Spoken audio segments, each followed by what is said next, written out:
Welcome to the story. Don't forget to like, subscribe, and support me. The crowd was electric, filled with hope, anger, and something Daniel hadn't seen in a long time, believe. As he stood behind the podium, the wind swept through the park, rustling the hundreds of signs held high by his supporters. They had come from all corners of the country, people from all walks of life who were sick and tired of being ignored, lied to, and manipulated. The nation had gone through so much decades of promises, false hope, and an ever-tightening grip on their freedom. Daniel Carr was different, and everyone in the crowd knew it. He wasn't a career politician, he wasn't one of them, and that's why the ruling party hated him. As the leader of the Freedom Coalition, Daniel had fought tooth and nail to get his message out, to show the people what the current government was doing. But it hadn't been easy. Every time he thought he was gaining ground, they found a way to knock him down. Media outlets would suddenly refuse to cover his rallies. Articles online would vanish or be flooded with comments from bots, calling him a liar, a fraud, a radical. But none of that mattered anymore. Daniel could feel it. The people were waking up. Taking a deep breath, he gripped the sides of the podium and leaned forward, his voice carrying over the sea of faces. They think they control you. They think they can tell you what to think, how to feel, who to vote for. But they were wrong. His words echoed through the air, and the crowd erupted in cheers, fists pumping the sky. For too long, we veffed and fed a lie, the lie that we were free, that we have a choice. But behind closed doors, there is a system that decides the outcome before the first vote is even cast, a system that keeps us divided, distracted, and powerless. He paused, letting the weight of his words sink in, but not anymore. The crowd roared louder this time. Daniel's heart raced. This was it. He could feel the shift. The momentum was building, and he had no intention of slowing down. Backstage, Nina Hartman watched with a mix of pride and anxiety. She had been by Daniel's side since the beginning, a political advisor with a sharp mind and an even sharper tongue. She knew what they were up against, and every instinct told her that something wasn't right. The ruling party had been too quiet. They hadn't launched a smear campaign, no surprise attacks in the media, nothing. It was as if they were waiting for something. As Daniel finished his speech and waved to the crowd, Nina slipped through the curtains and caught his eye. He knew that look. It was the look that said, "We need to talk now." They met backstage, away from the cameras and microphone. "That was incredible," Nina said, though her tone didn't match the praise. But Daniel pressed, raising an eyebrow. Nina sighed. "But something. I don't like it. They haven't even tried to hit back. It's not like them. You know how they operate: smear campaigns, leaked scandals, anything to distract the public." Daniel frowned, glancing back at the stage where the crowd was still chanting his name. Maybe they were running scared. Maybe they know they cannot stop us this time. Or maybe they were waiting for the perfect moment to strike. Daniel didn't respond. He knew Nina was right. The ruling party, the Communist Party that had held power under the guise of democracy, wasn't one to sit idly by. They had perfected the art of manipulation, using the media and internet censorship to control the narrative and keep the people in line. But Daniel had something they didn't prep. "I don't care what they were planning, Paul." He finally said, are we too close? The people are with us. We can't." Nina's expression softened, but the worry lingered in her eyes. Just be careful, okay? We've seen what they can do." Daniel nodded, but his mind was already elsewhere. He needed to keep pushing, keep exposing the lies. They couldn't hide forever. That night, in the dimly lit war room of his campaign headquarters, Daniel sat hunched over his laptop. The dim light from the screen illuminated his tired face, and his eyes scanned through pages of leaked document. Nina sat across from him, her fingers flying over the keys of her own laptop. "Anything?" she asked, not looking up from her screen. "Just more of the same," Daniel replied, frustrated. They control everything: the media, the internet, social media platforms. It's all rigged. Nina clicked her tongue. "We knew that already. We need something bigger, something concrete that we can use to blow this thing wide open." Daniel sighed, leaning back in his chair. There has to be more. They can't just be using the media to control people there. Something deeper, something we weren't seeing. As if on cue, laptop pinged. She glanced at the screen, her eyes widening. "Daniel, you need to see this." He stood up and walked around the table, leaning over her shoulder. On the screen was a series of emails encrypted, but recently decrypted by one of their tech-savvy supporters. The emails weren't from the ruling party or any government official. They were from a private group of individuals discussing media control, internet algorithms, and election manipulation. But what caught Daniel's eye was the name at the bottom of the chain, the shadow government. "What the hell is that?" Daniel muttered, his eyes narrowing. Nina's fingers hovered over the keyboard. Organization, not officially part of the government, but they were the ones pulling the string. They were controlling everything: the media, the elections, even public opinion. Daniel's pulse quickened. This was it. This was the proof he needed. "They were not just manipulating the system," he said slowly. "We are the..." Over the next few days, Daniel and Nina dived deep into the shadow government set operation. They discovered that it wasn't just a few media outlets or social media platforms under their control. It was an entire network of corporations, tech giants, and political figures who had banded together to maintain power at any cost. They controlled the algorithms that determined what people saw online, the news cycles that shaped public opinion, and even the electoral process itself. Every election had been a farce, with results predetermined by the shadow government long before the first vote was cast. "This is huge," Nina said one night as they sat in the darkened office, poring over more documents. "If we can get this out to the public, it will blow the whole thing wide open." Daniel nodded, but his mind was racing. "They were not going to let us do that. If we tried to release this, they'd all come after us." Nina leaned back in her chair, crossing her arms. "Then we don't give them the chance. We go public with it all at once. Flood the internet. Every platform, every news outlet we can find. They want to be able to stop it." Daniel shook his head. "They control the platforms. They'll shut us down before we can even hit send." "Not if we get help from the inside," Nina countered. They met with underground resistance groups, hackers, and journalists who'd been blacklisted for trying to speak out. Slowly but surely, they built a network of allies who were willing to risk everything to expose the shadow government. But as Daniel's campaign gained momentum, strange things began to happen. His phone calls were interrupted by static emails disappeared. His house was broken into, but nothing was stolen. It was clear the shadow government knew they were getting close. Nina was nearly abducted one night, grabbed by two men in black suits as she left the campaign office. She fought back, managing to escape, but it was a stark reminder of the dangers they were facing. "They were trying to scare us," Nina said as she nursed a bruised wrist. "Yeah, but we were too far in to back out now." By the time Election Day approached, Daniel and his team were ready.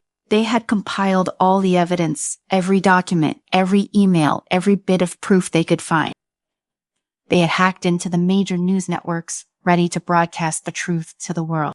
But the shadow government had one final trick up their sleeve. Here ends the first part of the shadow government. Stay tuned for the intense final showdown as Daniel faces the ultimate challenge in his fight for the truth.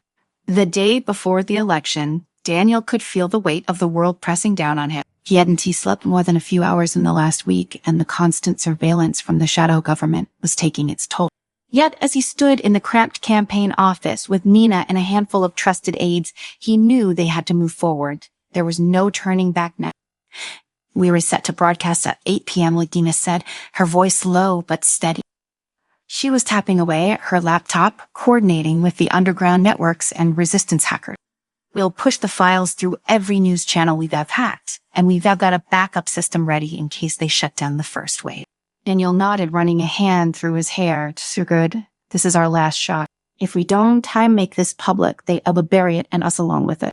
The room was tense, the air thick with anxiety. The hum of computers and low murmur of voices filled the small space. They all knew what was at stake. They weren't just exposing election manipulation.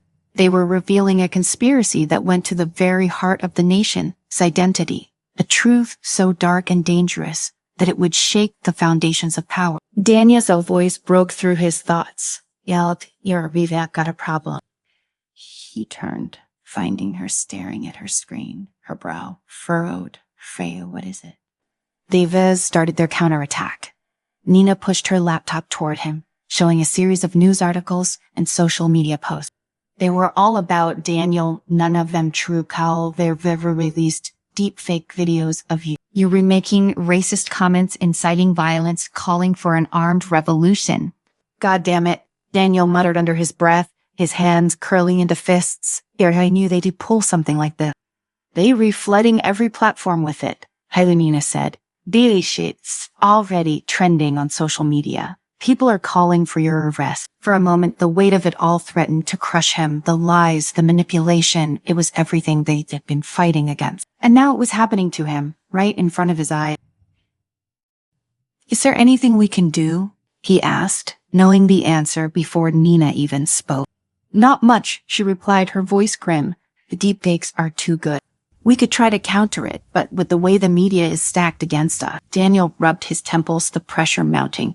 This was their final move, their attempt to discredit him, to make him out as a radical before he could expose them, and it was working. We push forward anyway, Daniel said after a long pause. Jala, we get the truth out. People will see through their lies, eventually. Nina nodded, though her expression remained wary. Freya will leave it at 30 minutes until the broadcast once it's live. There's no going back.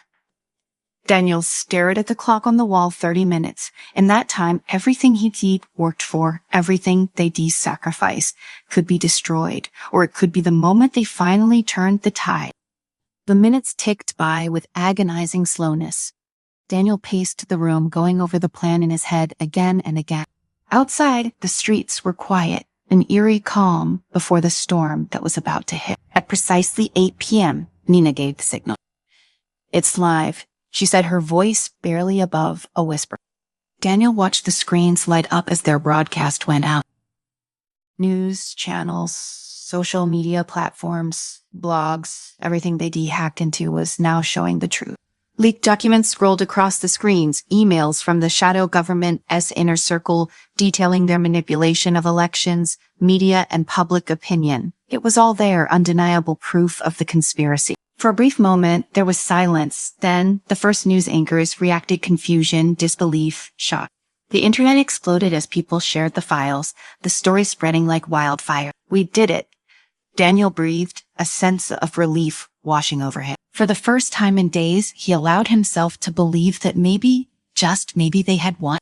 But then the lights in the office flickered. Nina's fingers froze on her keyboard. The power went out. Shit, someone cursed in the dark. Daniel scrambled for his phone, turning on the flashlight as Nina frantically tried to reboot her laptop. Outside, they heard the distant wail of sirens. Daniel's heart sank. They were coming for us, Nina said, her voice tight with fear. They've cut the power and the internet. They were trying to shut it all down. How much got out? Daniel asked, his mind racing. Enough, Nina replied. But they will try to suppress it. We need to get out of here before they find us. Without another word, Daniel grabbed his jacket and motioned for the others to follow. They slipped out the back of the office into the alley, the night air cool against their skin. The city felt different now, charged with an undercurrent of chaos. As they ran through the dark streets, Daniel couldn't shake the feeling that they were being watched. Every shadow felt like a threat, every corner a potential ambush. He knew the shadow government would stop at nothing to silence them. But he also knew that the truth was out there. Now the people had seen it, and no amount of censorship could fully erase that. They made it to a safe house on the edge of the city, a small, nondescript apartment, where a trusted ally was waiting. Jonas Weller, a high-ranking media executive, stood by the window, looking out over the dimly lit street. Jonas studied, Daniel said, out of breath. Is it bad? Jonas turned, his face grim, attached. Chaos out there. The government side trying to spin the story, but it's too late. People are in the streets. Protests are starting to pop up all over the country. Daniel leaned against the wall, trying to steady his breathing. They'll come after us next.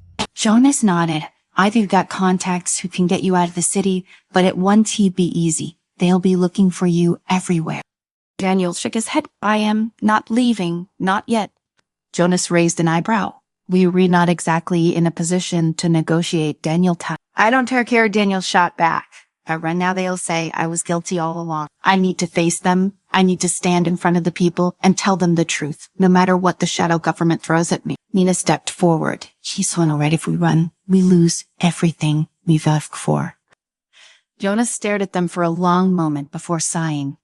Heidi, you were both crazy, you know that. Maybe it's else, Daniel said.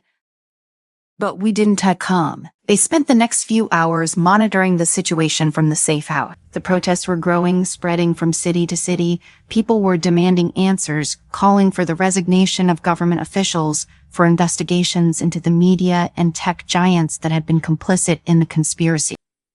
It was working. The truth was finally breaking through the lie. But Daniel knew it wasn't over. The shadow government would regroup, and when they did, they would come at him with everything they had. Dennis said quietly, "You are going to need more than the truth to win it." Daniel looked at him, confused. Jonas sighed. "The people might believe you now, but the system is still in place. The media, the elections, the politicians, they were all still under the control of the shadow government. You've exposed them, but not going to just roll over and let you take them down. You are going to need power, real power." Daniel frowned.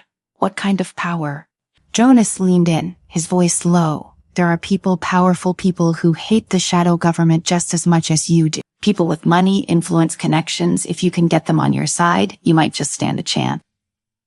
Daniel considered his words carefully. He had always believed that the truth alone would be enough. But maybe Jonas was right. Maybe the only way to defeat the shadow government was to use their own tools against them. "I'll think about it." Jonas nodded. "Just don't take too long. The clock's ticking." As dawn broke over the city, Daniel stood by the window watching the streets fill with protesters. This was just the beginning. The fight for the nation's soul had only just begun.